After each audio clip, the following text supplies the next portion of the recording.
Bonjour à toutes et à tous. Aujourd'hui, donc, on va continuer sur la gestion du temps et on va parler plus spécifiquement des différentes lois du temps et qui permettent d'augmenter l'efficacité au niveau du travail. Alors, comme j'ai expliqué lors de la précédente audio, le temps est très relatif. Donc, en fait, on a le temps qui est figé, donc auquel on est tous soumis. Chaque être humain est soumis au temps.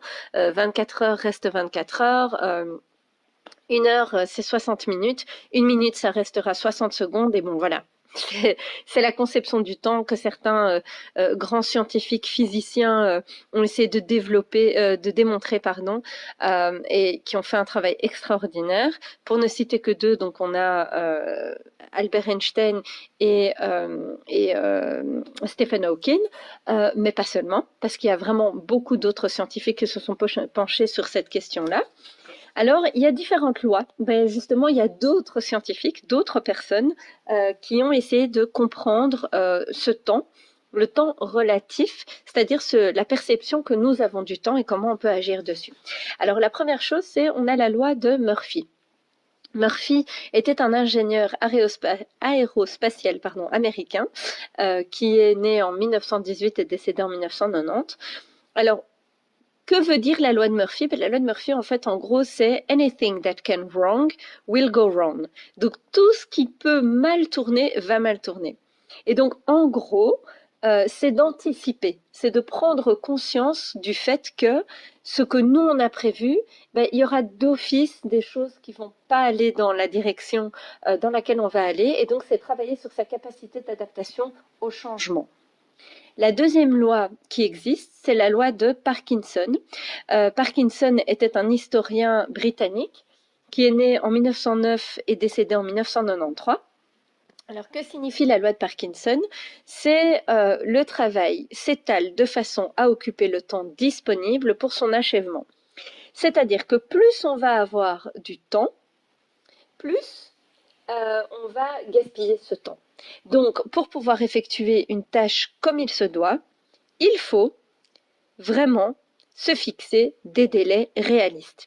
Il faut faire des points réguliers et vérifier quel a été l'état d'avancement du projet. Qu'est-ce qu'on a fait?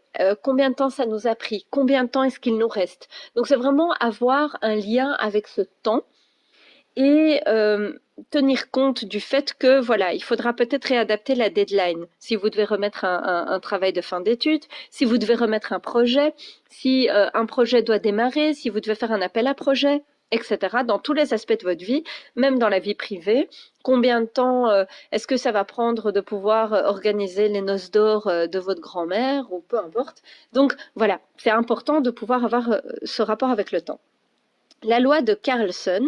Alors Carlson était un économiste suédois, né en 1909, décédé en 1999. Alors la loi de Carlson, c'est un travail réalisé en continu, prend moins de temps et d'énergie que lorsqu'il est réalisé en plusieurs fois. Alors, voilà, certaines personnes peuvent accepter, on peut se dire, bon voilà, moi j'ai envie de dire, gardons toujours un esprit critique.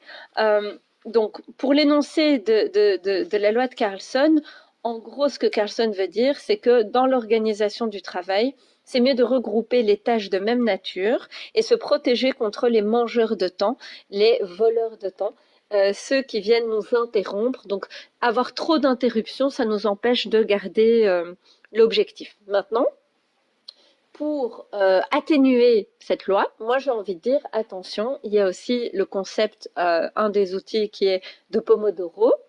Donc là, on l'exposera lors d'une autre audio, mais en gros, c'est de travailler pendant 25 minutes sur une tâche et puis interrompre, prendre du temps et après retravailler sur la suite de la tâche.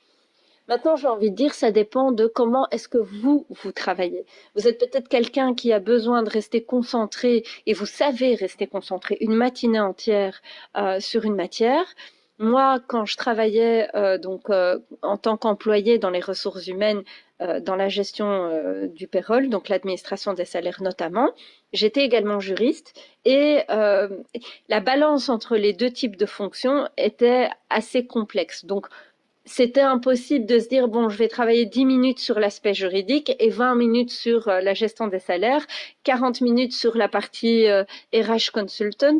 C'est un peu compliqué. Donc, moi, ce que je faisais, c'est que je rassemblais la lecture des mails, par exemple, à l'arrivée au bureau, puis juste après la pause de midi, et puis avant de partir. Comme ça, je pouvais effectuer ma to-do list avec ce que je dois faire de manière générale, plus tous les petits imprévus qui arrivent dans ma boîte mail, ou les rappels qui arrivent dans la boîte mail. Mais en même temps, j'avais cette capacité à pouvoir organiser un grand temps de travail.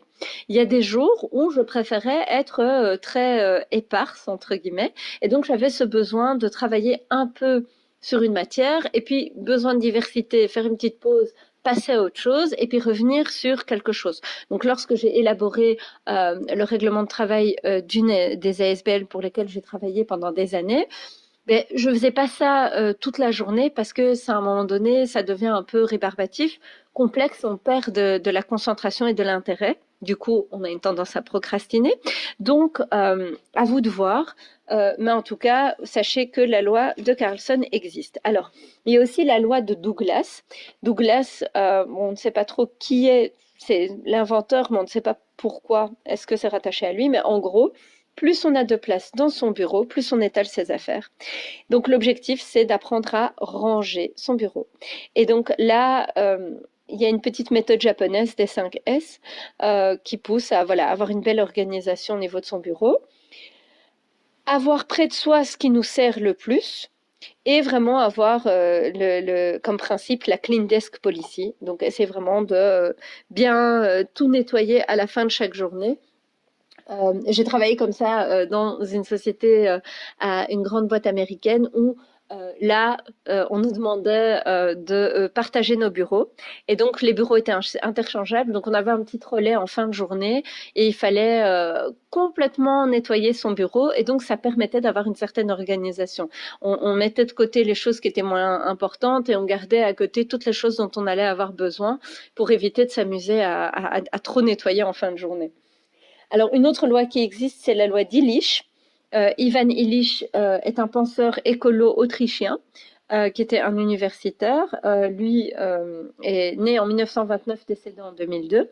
Alors, lui, la loi d'Illich, qu'est-ce qu'elle énonce? C'est qu'au-delà d'un certain seuil, l'efficacité humaine décroît, voire devient négative. Donc là, c'est un peu la loi des rendements décroissants. En gros, il faut faire des pauses pour être plus productif. Donc, on a l'impression que faire une pause, c'est perdre du temps, mais en réalité, c'est en gagner parce qu'on va se ressourcer et qu'on va pouvoir travailler. Donc, c'est un petit peu le principe de la slow attitude où on va s'arrêter pour pouvoir mieux avancer. Le principe de Pareto. Alors, Vilfredo Pareto est un sociologue économiste italien. Il est né en 1848 et décédé en 1923. Alors, c'est un peu la loi des 80%. Donc, 80% des effets sur le produit viennent de 20% des causes. Donc, dans une entreprise, en gros, 80% des résultats viennent seulement de 20% du travail. Donc, en gros, il faut apprendre à gérer son temps de manière plus efficace et son énergie. Plutôt que de gaspiller trop d'énergie, il faut savoir que voilà, avec moins, on peut produire plus.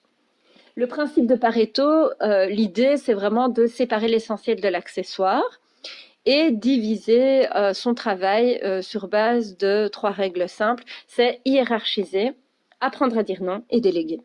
La loi de Laborit, donc Henri Laborit est un chirurgien neurobiologiste français, né en 1914, décédé en 1995. En gros, le comportement humain nous incite à faire ce qui nous plaît en premier. Donc, on est dans la recherche de la satisfaction immédiate. Et donc, en général, c'est un peu la loi du moindre effort. Donc, c'est mieux de commencer par ce qui vous plaît, et puis avoir un moment de difficulté et terminer par quelque chose qui vous plaît aussi. Comme ça, vous êtes motivé. Là, j'ai envie de dire, ça dépend de vous. Il y a des gens qui préfèrent faire ce qu'ils n'aiment pas. Donc, j'ai comme ça des gens que j'ai coachés qui détestent le nettoyage. Et donc, elles font ça le matin quand elles sont encore fraîches parce qu'elles détestent faire ça. On fait ça pour après se pencher dans des choses qui leur plaisent un petit peu plus, comme de la lecture, etc.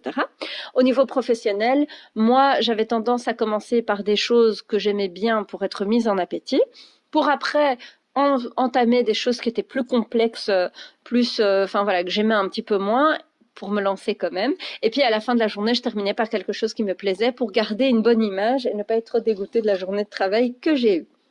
Et puis on a la loi de Hofstadter, pardon. Douglas Hofstadter est un universitaire américain qui est né en 1945. Alors en gros, les choses prennent plus de temps que prévu, même en tenant compte de la loi de Hofstadter. Donc c'est vraiment la loi du glissement de planning. En gros, mieux vaut prévoir le début du projet et laisser toujours un moment de flottance pour la fin du projet parce qu'il prendra plus de temps. Dans votre agenda, comment est-ce que ça se concrétise ? Plutôt que de mettre les réunions les unes après les autres, donc moi quand je donne des coachings scolaires, je mets jamais des rendez-vous genre de 9h à 10h, 10h à 11, 11h à midi, parce que je sais que les gens vont peut-être arriver en retard, que je risque de prendre un peu plus de temps dans ma séance. Et donc, c'est laisser un petit moment de flottance entre les rendez-vous, par exemple. C'est laisser des moments vides dans votre agenda où vous pouvez laisser ces imprévus arriver. Donc, pour être concret, pour résumer toutes ces lois, commencez par faire des choses qui vous plaisent, organisez votre temps. Donc, préparez dans votre bullet journal, dans votre agenda, dans votre calendrier électronique, application, etc. Peu importe l'outil que vous utilisez, mais visualisez ce que vous devez faire, fixez-vous des objectifs qui sont réalistes, qui sont temporels, avec une deadline que vous pouvez respecter, en tenant compte des aléas qui peuvent arriver. Donc, vous dire je dois remettre un travail pour fin mars, vu les conditions, par exemple, actuelles, aujourd'hui, le 22 mars, donc 23 mars, pardon, de confinement, ça va être un petit peu compliqué de se dire je vais le remettre à ce moment-là. Si je n'ai pas les outils, j'ai pas accès à une bibliothèque, donc je n'ai pas la possibilité de pouvoir aller travailler, etc., par exemple. Donc, je vais demander un délai supplémentaire pour pouvoir avoir le temps de pouvoir accomplir la tâche.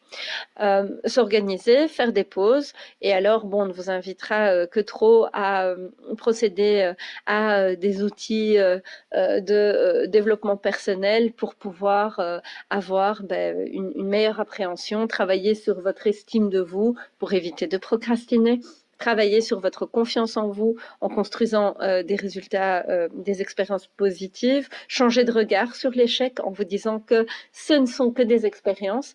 Mais voilà, donc tous ces concepts-là, vous pouvez les découvrir en vous inscrivant à nos cycles de formation qui sont proposés dans tout le courant de l'année. Donc ce sont des cycles de 4 semaines, de 2 heures par semaine, donc au total 8 heures, pour pouvoir approfondir un sujet, un thème. Et tous les 3 mois, on repropose donc le cycle. Voilà, donc plus d'informations sur notre site www.improvingls.be. Et sinon, inscrivez-vous, abonnez-vous à notre chaîne YouTube. N'hésitez pas à nous chercher sur les réseaux sociaux. Et voilà, j'espère que vous avez maintenant tous les outils pour pouvoir apprendre à gérer votre temps.